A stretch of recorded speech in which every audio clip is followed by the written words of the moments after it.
Hello, hello. It is Sarah Wagle, astrologer and leadership coach here for this Moon Astrology Tarot, this time for the moon in Cancer. This is May 13th through the 15th. Oops, hold on.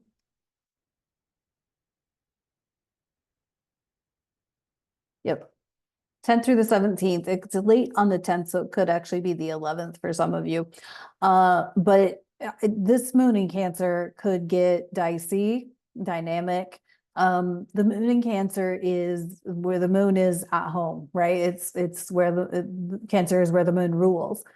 However, it's going to square like Mars, the North Node, Chiron in Aries, and trine with Saturn and Neptune and Pisces. So it's going to be aspecting things. And moons are emotional energy, and this is a water sign.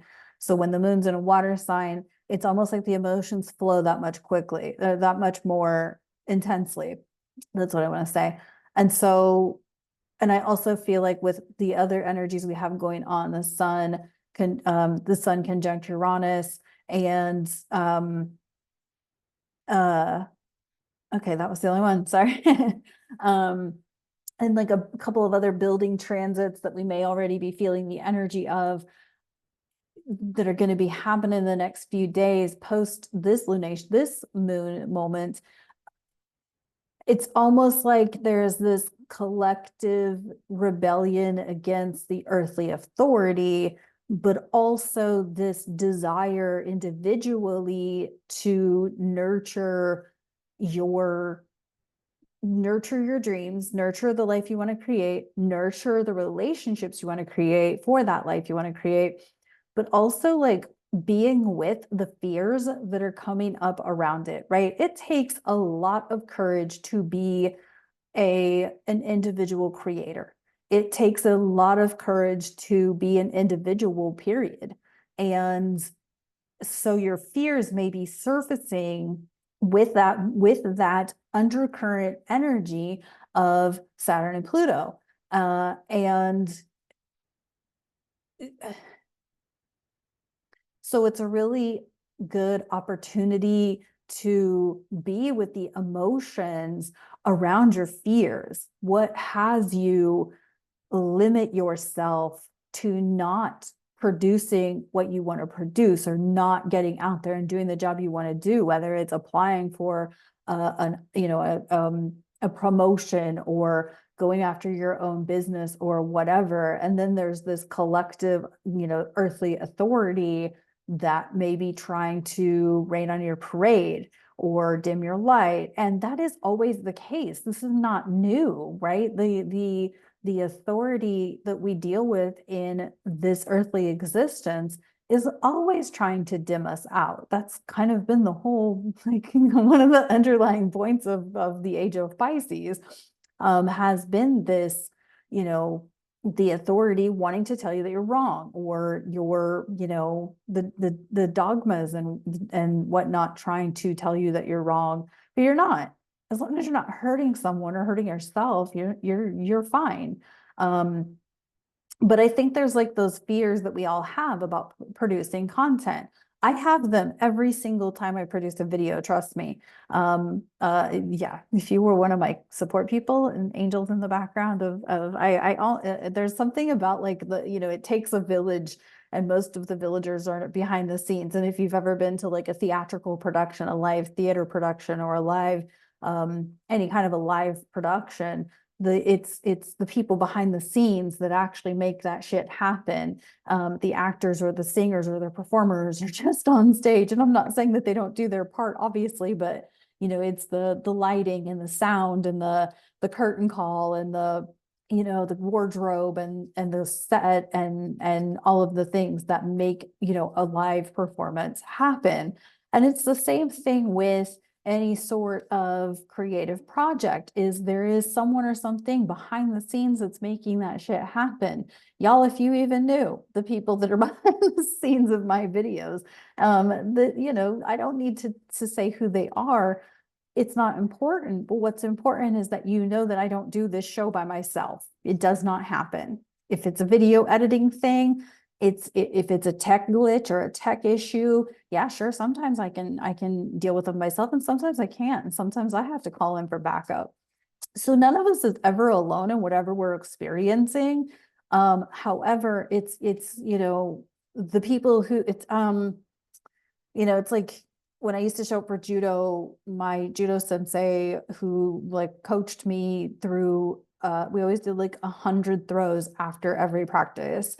And at one point I was like, I get exhausted and I still had to show up and do 100 throws. And my sensei, seventh degree black belt sensei said to me, he's like, I'm going to work with you because you're here. You show up to do this work. So I'm going to keep working with you, even if you fuck it up 99 times and only get it right once. And usually that was the case. But my point is that if you are determined and taking inspired action to do the thing, whatever that thing is, there is a team behind you that will support you. And I know that's why a lot of relationships are sort of going through it right now, because a lot of relationships are finding out that's not my ride or die. That's not the person that's going to stand behind me no matter what happens. So just some things to think about. Like if you're afraid of not being supported, if you take inspired action to do the thing, I guarantee you God source universe is going to show up with that support. You're going to be like, what? Oh, you're on my side. Okay, cool. Let's do it. Let's do this damn thing. Right. So take the inspired action, but also like feel into the fear. What are you really afraid of? And all of that. And know that you're not alone. Like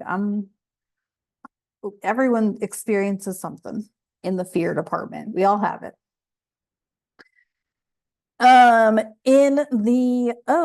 We got the strength card.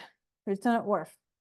Okay, I love this because it takes strength to do the shit we're doing, right? It takes strength to be creative. It takes strength to rebel against authority, or even rebel against whoever you're rebelling against, whether it's your family or you're rebelling against an organization or whatever. It takes strength to do that shit, right? A lot of us took a lot of strength to get through 2020 to 2022 and beyond. We're still dealing with it, right?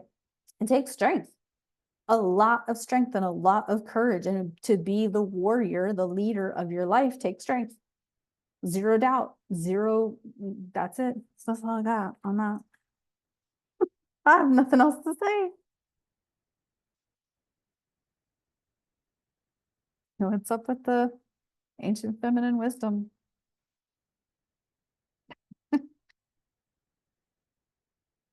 You can do it though. I believe in you. I believe you can do it. I believe you can fly. I believe you can touch the sky. Okay, I won't sing. I'm sorry. Did y'all just get an earworm? Not bad. Should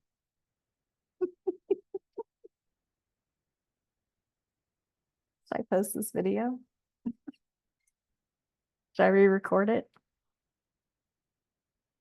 Do you want to know how many times I re-record videos? Do you?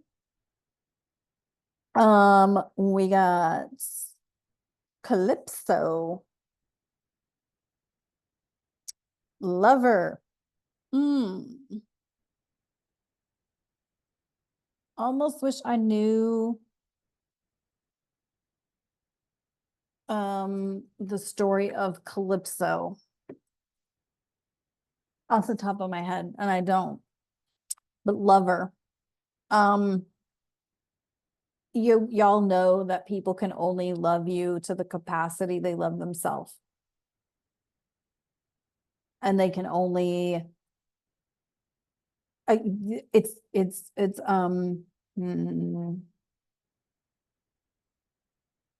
I was getting something and then it said stop. When we're in a space of love, loving what we do, it's the strength that we wow, what's trying to come through here? Hold on, I'm sorry.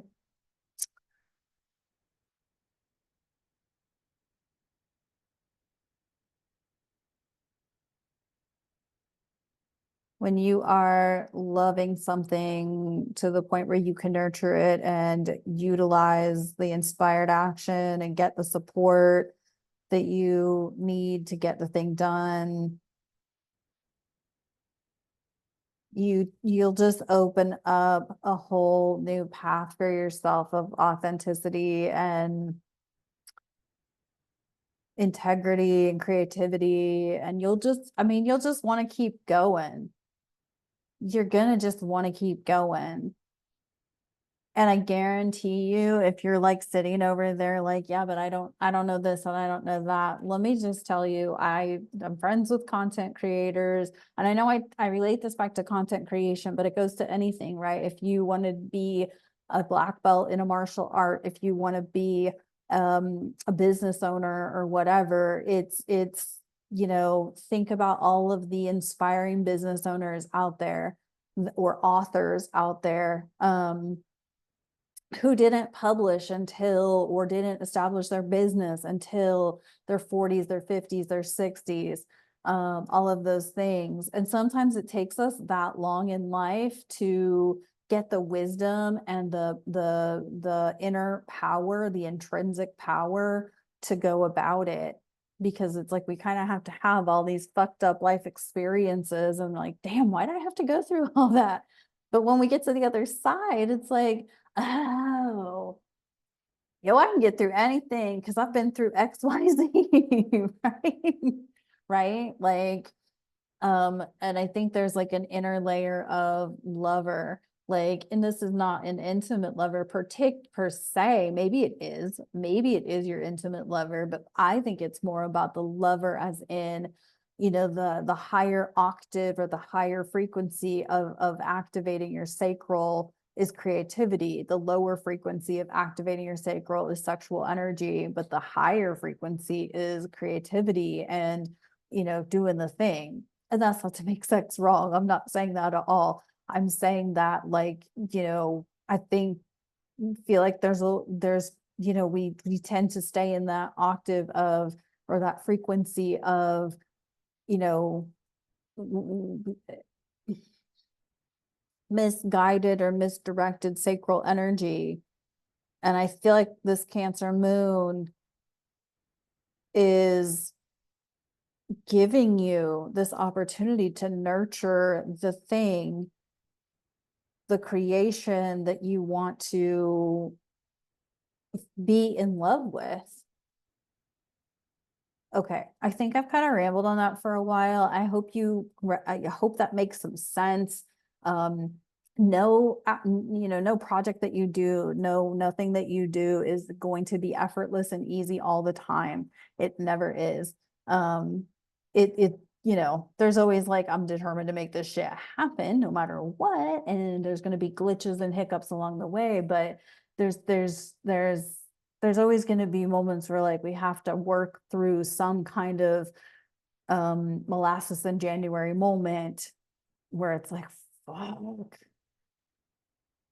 And that's when you have to just keep going and do the damn thing. So thanks for tuning in to this video. It's kind of intense, kind of some anyway, hopefully it made some sense. And drop me a comment. Let me know what you're feeling, what you're experiencing right now. What are you moving through right now? I'd love to just know some other perspectives on the situations that we're all experiencing right now, because there's a lot going on in the world and in our lives. So thanks for tuning in. I'll talk to you in the next video.